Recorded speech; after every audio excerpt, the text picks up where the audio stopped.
on your breath, a hydrogen goes through your head. Still the kid that doesn't like.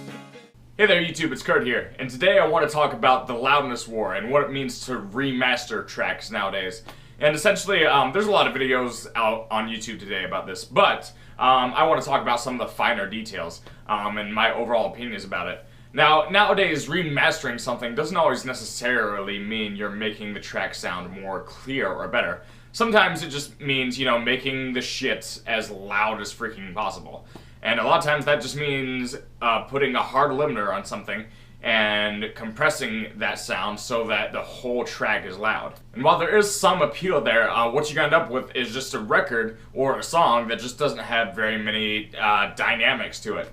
Essentially, it sounds muffled and you can't really hear shit too well. So yeah, that's not very attractive if you're listening at home and you want to get blown away by the sound. That's the best way I can describe it.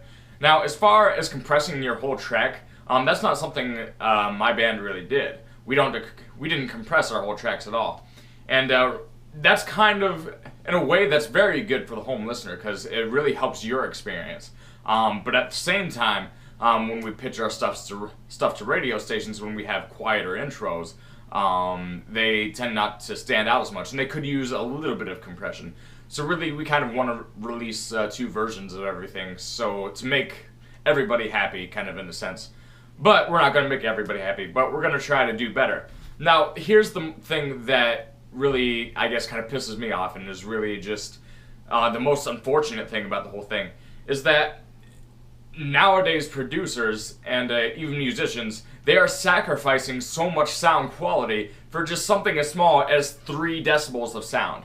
Like when you get the final waveform, you'll see these little etches in there that will show you like what the wave sounds are doing. Like to fill in that little space up to the top, there will be so much compression that you really can't hear anything stand out in the mix, like including the drums. Well, primarily the drums. The drums suffer most with compression, in my opinion, and anything else that punches within the song.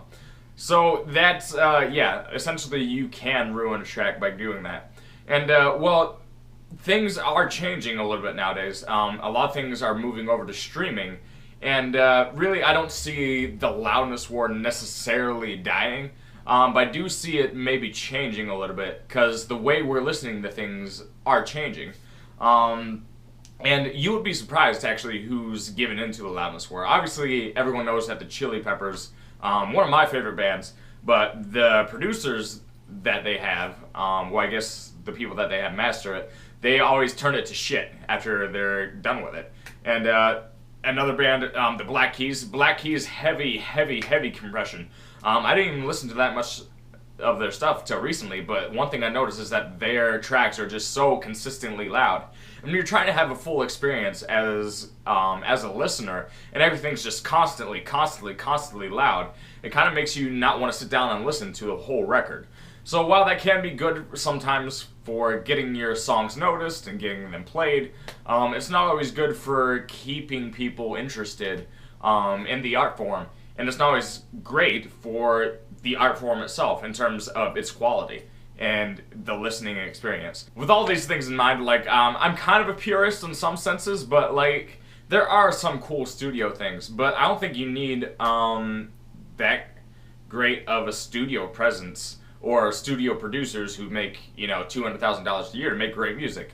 One of my favorite bands is the White Stripes, and while some of their stuff is kind of loud and not very dynamic, they're better about it than a lot of people. Yet the White Stripes, their first 2 albums were created on cassette tapes, and Elephant, one of their most commercially successful albums, was also recorded on an 8-track.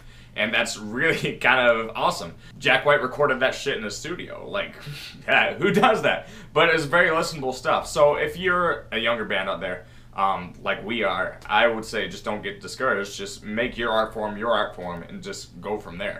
You don't always need people to take you through every step and just turn your art to shit.